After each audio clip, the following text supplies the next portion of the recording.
dude, my nose is wow, what's happening? You guys have any tissue or anything? I'm sorry. Such a parent, like he said that, I had this instinct to be like, dude, just wipe it on my sleeve, bro.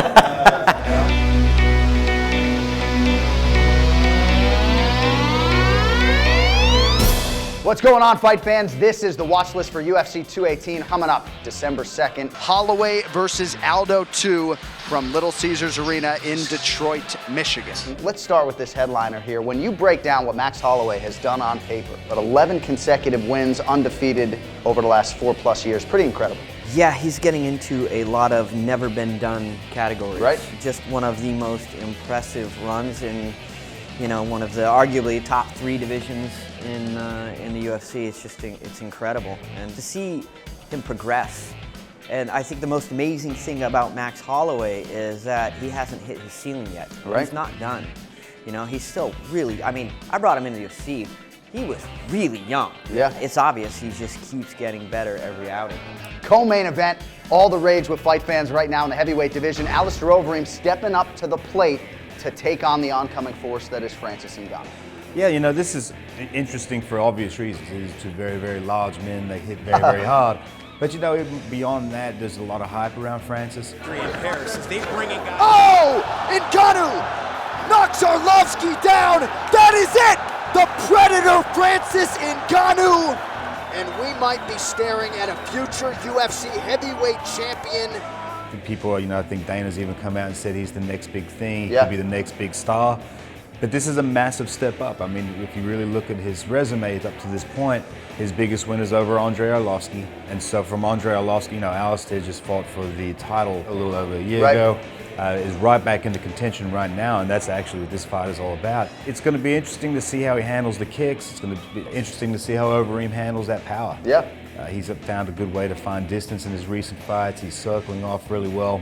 Francis is going to need to find that chin, I think. It's going to be exciting. Explosive, I think, is an understatement. Oh, it's going to be great. Francis Ngannou 5-0 with 5 finishes in the UFC thus far. And for Alistair Overeem at 37 years old, you got to think, hey, if I can beat this guy, I'm right back in the mix. All right, I'm going to stay with you on this one. In the flyweight division, Henry Cejudo taking on Sergio Pettis. As many of our fans know, this fight was to go down in May in Dallas. Cejudo had to pull out with a hand injury. Both men have been successful since. Big win for Cejudo over Wilson Hayes. Of course, Sergio Pettis has a lot of momentum, win in the main event over Brandon Moreno.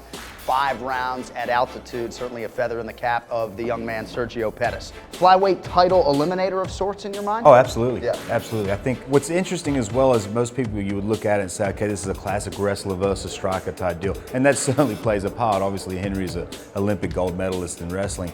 But Henry's striking of late has been absolutely incredible. Yeah. Another knockdown for Cejudo. Henry Cejudo with his first UFC finish. Wow, that was lightning fast, that right hand. Like a piss. Holy smokes. Now, does he want to stand with Sergio for extended periods of time? I mean, I don't think that would be the best plan. It's obviously his strength is wrestling. Why not go to his strength? But he has that. You know, you have to respect the striking right now. He's just taken it to a whole nother level. I've never seen him look so good as he did in his last fight. And of course, Sergio is always a dynamic fighter. It's going to be a matter of him being able to keep it standing, obviously, and imposing his will. So they're very, very confident in that camp. So it's going to be really interesting to see how this all plays out. And Pettis wanted this fight in the worst way. He's won 4 in a row. All right, Eddie Alvarez, Justin Gaethje. This is bulletproof matchmaking here. I don't understand any scenario whereby this fight can't be entertaining. And for Justin Gaethje, 18-0, 16 finishes. Big win against Michael Johnson in July. We'll see if he can keep it going here against the former champ. 20 seconds left in round 2. Can Johnson survive? That's it. He cannot. Justin Gaethje with his ultimate highlight. Gaethje versus anybody is bulletproof matchmaking. Yeah, I mean, what can you say about this? This is just a fantastic fight. But above that, you know, Gaethje's on the quick rise, right? If he comes in and beats Eddie Alvarez, a super established guy, that, you know, does he have a claim to fight for the title next? And who wouldn't want to see Gaethje fight for the title, you know? And then there's Eddie Alvarez, man. He's just been around forever, and he's always been this top 5 guy. And I think that, you know, he does something that nobody has ever been able to do, which is best Gaethje. The division's great right now.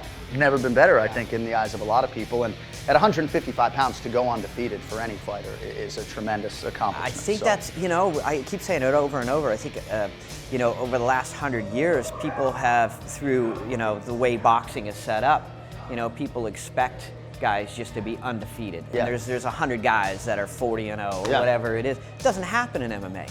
You know, you don't get out of the sport without losses, multiple losses. You know, and to get yourself to 18-0 is astounding in the sport. You know, and I think that can't be said enough. And this is actually a fight that was initially slated to go down to UFC 194 back in 2015. The karate hottie Michelle Waterson taking on Tecia Torres, who may be a dark horse here in this strawweight division. Not a lot of people talking about Torres. Big fight for her here coming up in December. It is. It's a really big fight for her, and for that reason. Not a lot of people, I talk, she's kind of goes under the radar, falls under the radar, so to speak. Michelle obviously has a big name, very, very popular. Yeah. This is a statement fight for Tecia, and obviously she's relentless. You know, it's going to be Michelle being able to handle that pressure that Ticia's known for. You know, obviously as far as Michelle goes, she's wanting to get back into the win column. She's out. It is all over! All right, and quickly on this fight, maybe we weren't scheduled to talk about this, but I needed to get your thoughts because I love the matchup. Cowboy Oliveira has been on an absolute tear. He's unbeaten in 8 of his last 9 fights, taking on YANCY MEDEIROS, the Hawaiian, who's super confident, now really finding his groove, I think, at 170 pounds. What led to you putting this fight together? You're sitting there between events, and you know you're fielding phone calls from fighters and managers all the time. And one of the things that we always get, and I'm sure Mick gets this, are fighters calling you up, and if they're just outside of the top 15, you know, they just hound us. I need a top 15 guy. I need a top 15 guy. And Yancey's that guy who's really, I think, earned that crack. Big shot. The kick we've been looking for. And here's the guillotine. Trying to finish it right here, right now. He's got to slam down. That's it. That is it. Cowboy is top 10 to 15 right now. He might be even better than that. Yeah. You know, he's on a good run. And so you have an odd number of guys, right, in the division. There's always some guy out there without, you know, another top 15 dance partner. And at that moment, it was Cowboy Oliveira. I think, you know, Yancy earned that right, you know, through the body of his work and his career. And so it was just kind of a fight that made itself. Yeah. You know? Both of these guys road warriors in their last fights. YANCY MEDEIROS goes to Brazil, finishes Eric Silva, and of course the big win over Ryan LaFleur in New York for Alex Cowboy Oliveira. So as you guys can see, Sean Shelby and Mick Maynard have stacked the deck yet again. It is UFC 218, December 2nd from Little Caesars Arena. You can only see it on pay-per-view. With that, for Sean and Mick, I'm Jon Anik. Appreciate you watching the watch list. As always, we'll see you next for UFC 219.